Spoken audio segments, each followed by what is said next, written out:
आज या ठिकाणी म्हणजे महत्त्वाचा विषय म्हणजे सकाळपासून तर आत्तापर्यंत 10-10:30 वाजेपासून तर 5:30 वाजेपर्यंत म्हणजे खऱ्या अर्थानं म्हणजे अतिशय अस्खलित मराठी भाषेत अस्लम शेख सरांनी अतिशय छान उद्बोधन या ठिकाणी जर का केलं असेल तर प्रत्येकाला एक ऊर्जा, आनंद आणि निश्चितच आगळं वेगळं या आरोग्य क्षेत्रातलं मार्गदर्शन निश्चितच मिळालं.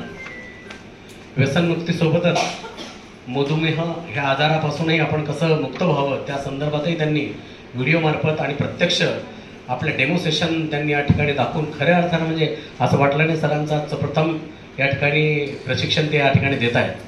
आणि त्याची जेव्हा आपण मराठी भाषा ऐकली मी असं की म्हणलं बा सरांचं नाव अस्लम शेख आहे, सर मुस्लिम आहेत पण तरी देखील एवढी अस्खलित मराठी बोलतात ही खरंच आपल्या मराठी भाषिकांसाठी अतिशय अभिमानाची बाब आहे.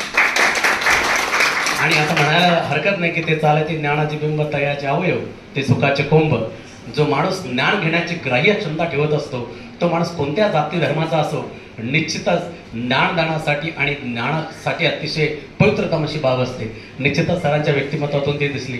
आणि मजहब नाही सिखाता हमें आपस में बैरल लगनी खरी अर्थानं म्हणजे ह्या इक्बाल सरांचा शेअर म्हणजे सरांच्या व्यक्तिमत्वातून मला खऱ्या अर्थानं म्हणावं असं वाटते की जाती धर्माच्या पलीकडे जर का कोणता नाता असेल तर माणुसकीचं, मानवतेचं आणि मानव देवतेचं ते खऱ्या अर्थानं या क्षेत्रातून सर पार पाडतात.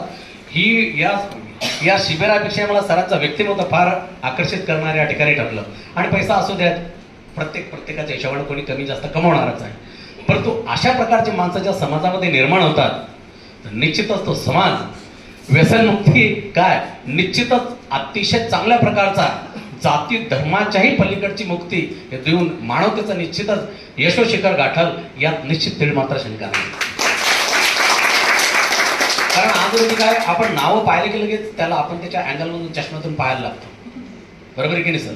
की आता हे वेगळं सांगत हा वेगळं सांगत परंतु सरांच्या प्रत्येक ह्याच्यातून सर माझ्यावर जसं माझं मार्गदर्शन माझ्या सहकार्याने केलं, माझ्या गुरुमाऊलीने केलं वगैरे ही अतिशय महत्त्वाची आणि उदकतेची भावना असते आहे की नाही? सोपा विषय नसतो तो. आणि ह्या गोष्टी जो माणूस आपल्या अंतरंग अध्यात्माची खरी परिभाषा सरांनी सांगितली की अध्यात्म हे आपल्या आत्म्याला पवित्र करणारी यंत्रणा आहे.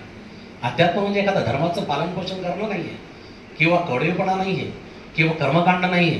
मी सकाळ दुपार संध्याकाळ रोज देव करतो, उद्बत्ती लावतो आणि मनात विचार करतो आज कोणाची खट्या करायची असं याला अध्यात्म नाही, याला धर्म नाही म्हणून. तर पवित्र भाव की माझ्या दुश्मनाबद्दलही माझ्या अंतःकरणात चांगला भाव निर्माण होणे हे अध्यात्म. आणि ते अध्यात्म याद्वारे सरांनी सांगितलं म्हणजे एक बिझनेस माइंड हा तर आर्थिक हा बाब तर सांगितलाच, परंतु खऱ्या अर्थानं सक्षम मानव बनवण्यासाठी निश्चितच सरांचं मार्गदर्शन अतिशय अमृततुल्य असं मला निश्चितच जाणवलं.